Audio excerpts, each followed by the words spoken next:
Thank you for clicking on the YouTube channel, Nerds in the Hood. What's up, YouTube? It's your homie Rex the T-Rex here.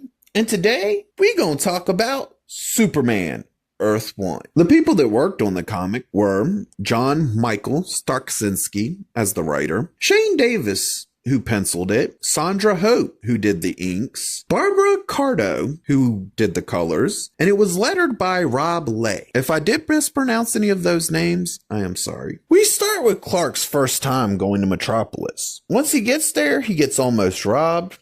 We get to see him use his heat vision to destroy the gun, and in the midst of the confusion, he uses super speed to get away. Next, we get to see Clark apply for several different jobs, including playing pro football, trying to get a job at Neodon Industries, and several others. In the midst of him doing these different interviews and whatnot, we also get a cool-ass moment where he get a great heart-to-heart between Clark and Ma Kent, which is over a phone conversation that lets you know not only the kind of person Clark is, but it shows you how much his ma loves him. We also find out that Paul Kent is already passed away from a heart attack. Through the course of the comic, it is well shown that Clark is conflicted with the lineage of Krypton because he still doesn't know anything about Krypton or that he's even Kryptonian. And he also doesn't understand why he's here on Earth. We get to see the job interview for the Daily Planet, which introduces Jimmy Olsen, Lois Lane, and Perry White. You get a good idea of how their personalities work in this universe. From there, we see Clark being given an application because Perry thinks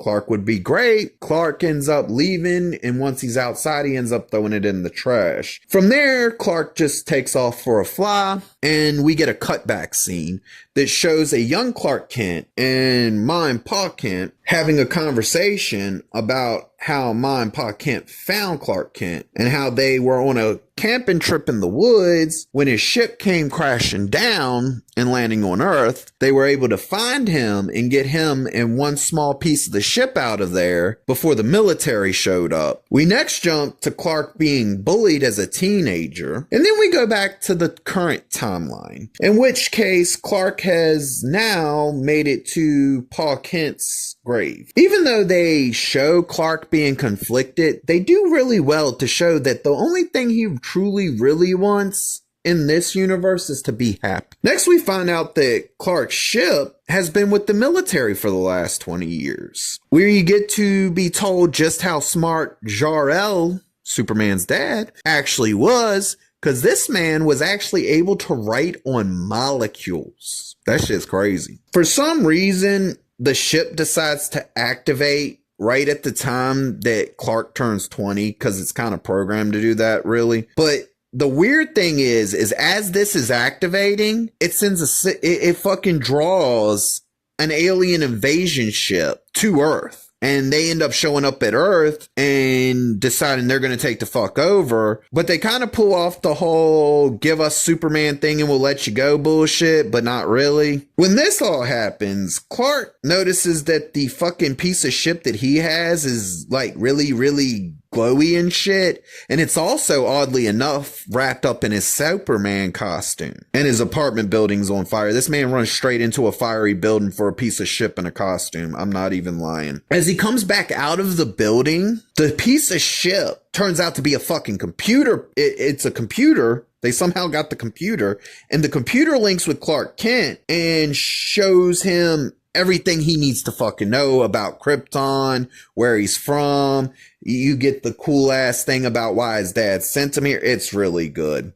From there, we jump back to Lois and Jimmy, because this is the point where the alien invaders actually make it to Earth, and they kind of caused a earthquake, which is what announces that they've arrived. The U.S. Army tries to send in some fighter jets to try to determine if the aliens are hostile, and they are. They're very fucking hostile. At that point, Lois decides she needs to be out in the middle of an alien invasion for a great story, and she drags Jimmy along with her. We jump back to Clark, who is shown the last minutes of Krypton. This is where we get his full story. We get the backstory. We get to see that Clark's parents were hyper intelligent. They just wanted the best for their son. They wanted their son to survive. When Clark regains his consciousness, the fucking alien invasion's full blown gone. It's going. It's they're there. They're fucking trying to find it. Specifically, they're looking for Superman. And at this point, we're introduced to the big bad of this story, whose name is Tyrell. He's a humanoid character from a planet that was close to Krypton, and they were constantly at war with each other. He comes to Earth to fulfill a deal his people made with a mysterious figure to destroy Krypton and everyone who inhabits the planet, meaning he's looking for Clark. Clark makes several attempts at saving people within the city, and in the midst of that, we get this cool cutback that's between Pa Kent and Clark, where they're having this really cool bonding moment. And this will be part of what sets up why he ends up putting on the Superman suit. But what happens is Ma Kent ends up making the Superman suit out of the alien cloth that was with Clark when he arrived. And in one of the most amazing fucking explanations I've probably seen in a long time to why Superman's the one hero who doesn't need a mask, she explains it perfectly. She tells him that people will not trust him because of how powerful he is, but his face will be something that helps people to trust him. And those people that do trust him because they can see his face can eventually convince other people Superman ain't a bad guy. Superman's trustworthy. And Superman can even build that up as himself through doing heroic shit, which is really cool. And then we also find out that the first person to ever reference to Clark as Superman in this universe is actually Pa Kent.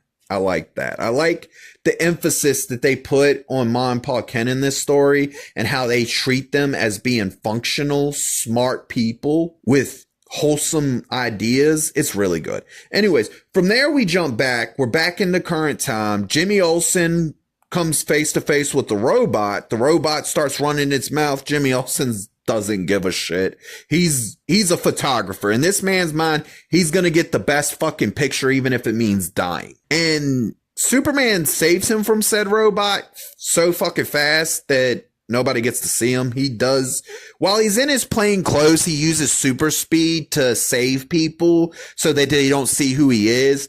But this is the moment that it goes from here. Like, he's in plain clothes. Right after he saves Jimmy, he goes and puts the suit on. And the suit looks good. We get Clark suited up. He's all ready to fight Tyrell. The fight for this is actually really good. And this is also when Superman actually finds out why Tyrell's people's here. They're looking for him specifically because they made a deal to kill all Kryptonians and whatnot. While all this is going on, Superman's ship, which is still with the army, has been healing itself back together, which is fucking bananas. Now, while they're fighting, Tyrell likes to run his damn mouth and explain, my ship is almost invulnerable. There's no way you can destroy it. Well, guess what? I don't think he planned on Superman ramming the fucking ship through Tyrell's ship. He takes his fucking ship that he came here on that's now fully fucking healed. He takes that shit and rams it straight through fucking Tyrell's ship. It is fucking crazy. We get the story wrapped up, and it shows that people are starting to trust Superman, but they don't all fully trust Superman. They're not all on board with him, and that in order for them to truly trust him 100%, Superman's got to earn that. This was a great story, but the villain won't all that for me. I wasn't really big on him. He didn't really jump out at me really a whole lot. But the thing that caught my interest the most, and this comes after years of seeing people online scream at the top of their fucking lungs that nothing in Zack Snyder's Man of Steel was ever comic accurate. Well, clearly a lot of people have never read this story, because this story is heavily in Man of Steel. It really is. It's in Zack Snyder's Man of Steel. This is the story that was kind of the backbone of what he was building for Man of Steel. And the only difference in between the two, and realistically, this difference actually makes Man of Steel better, in my opinion, than this comic, was the fact that he swapped Tyrell, who was a villain I was glad when it was done with him. He was an okay villain.